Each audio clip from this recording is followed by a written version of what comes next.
There was once a man who had everything, at least on paper. A respectable job. A steady income.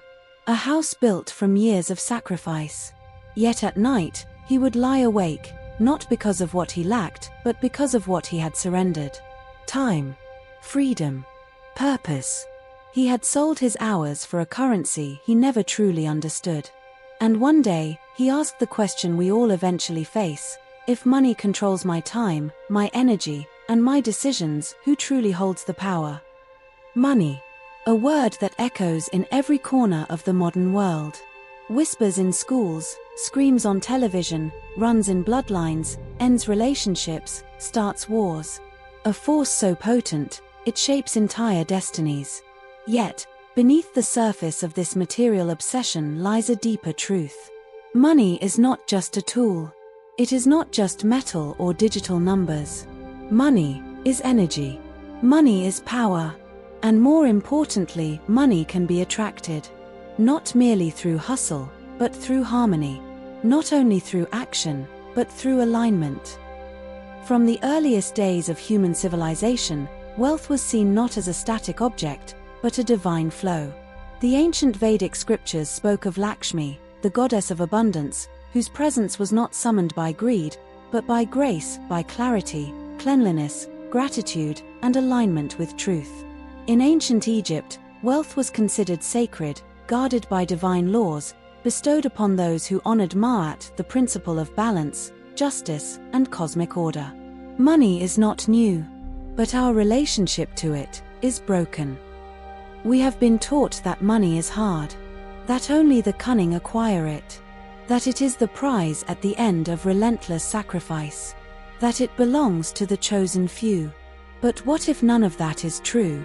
What if the real reason people remain poor is not because money avoids them, but because they unknowingly reject it? You see, money is not just earned. It is attracted. Like a river finds its way to the sea, money flows toward openness, belief, and purpose. And most people are unknowingly damming the river. They hold beliefs inherited from generations: rich people are bad. Money changes you. I don't need much, just enough to survive. These thoughts seem humble, even virtuous. But the universe reads energy, not words. And these energies whisper, I am not ready. I do not want more. What you believe, you receive.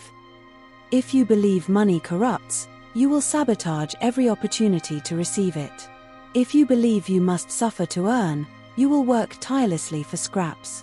But if you believe money is simply energy, a reflection of your value, your service, your inner frequency, then everything changes. You begin to shift from lack to legacy.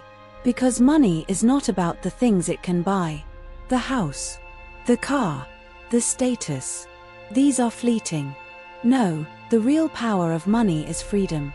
The power to choose. To say yes to what nourishes you, and no to what drains you. To spend time with those you love. To create, to explore, to serve from a place of fullness. The soul cannot truly awaken in a cage. And money, when used with wisdom, can be the key.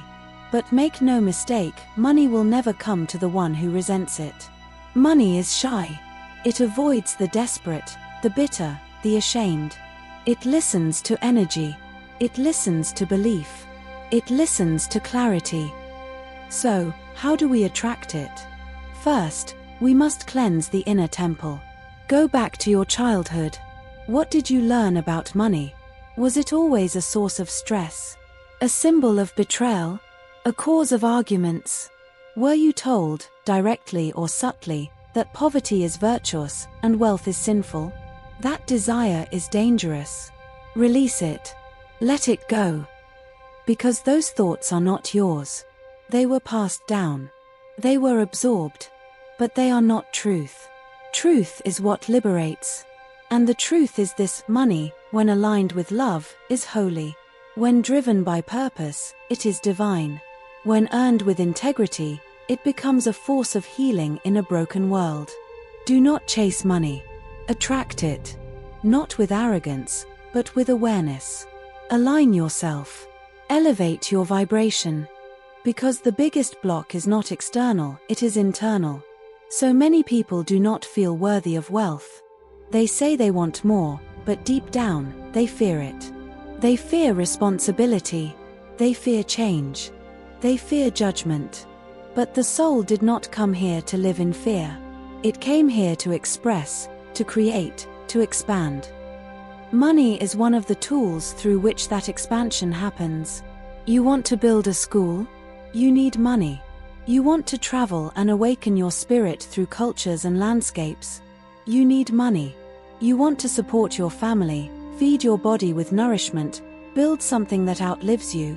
You need money. And the universe wants you to have it, not for greed, but for growth.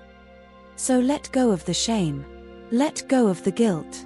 Let go of the story that says, I'm not good with money. Because you are not here to survive. You are here to thrive. And money is part of that path.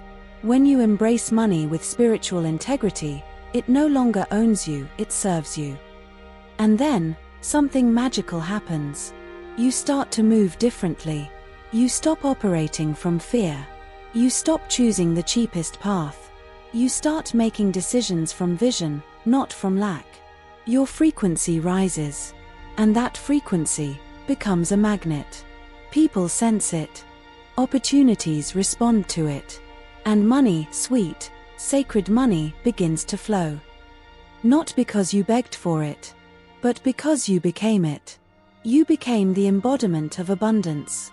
You started living from the truth that you are the source, not the job, not the paycheck, not the stock market. You are the vessel through which energy flows. And so, you begin to give. Not because you are overflowing with millions, but because giving is the proof that you trust the source. You circulate. You bless. You become a channel. And channels never go dry. So remember this. Money is not something you get. It's something you align with. You don't need to become someone else to receive it. You only need to become who you were before the world told you that you weren't enough. Money is power. But it's not the kind of power that corrupts. It's the kind of power that liberates. That empowers the soul to rise, to serve, to speak its truth. And you, yes, you were born to live in abundance. So breathe. And begin.